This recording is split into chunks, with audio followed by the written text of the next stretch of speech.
কাঁদলো Argentina, জিতলো Colombia এবং হাসলো ব্রাজিল। এ যেন মধুর প্রতিশোধ। এই ম্যাচকে ঘিরেই কতই না চাওয়া পাওয়া। আজ কলম্বিয়ার বিপক্ষে 2-1 গোলে হেরে গেল আর্জেন্টিনা। আর এ হারে তাদের টানা 28টি জয়ের পর বিধ্বস্ত হয়ে হারতে হলো আর্জেন্টিনাকে। ম্যাচের শেষ বাঁশি বাজতেই কলম্বিয়ার ফুটবলারদের উল্লাসই বলে দিচ্ছে যে প্রতিশোধ নিতে মাঠে নেমেছিল তারা। গত জুলাইয়ে কোপা আমেরিকার ফাইনালে এই আর্জেন্টিনার কাছে হেরে শিরোপা জয়ের স্বাদ পায়নি কলম্বিয়া। অবশেষে সেই আর্জেন্টিনাকে পেয়ে মধুর প্রতিশোধ নিল কলম্বিয়া।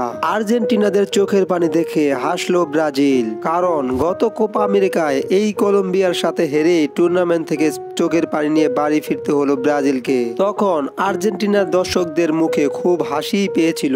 এবার সেই প্রতিশোধও নিল ব্রাজিল। আর্জেন্টিনা ও কলম্বিয়া আজ মাঠে নামলে ম্যাচের 25 মিনিটেই অসাধারণ গোল করে বসেন কলম্বিয়ার ইয়াসরন মেসকারা। তবে ম্যাচের দ্বিতীয় অর্ধে দারুণভাবে ঘুরে দাঁড়ায় আর্জেন্টিনা।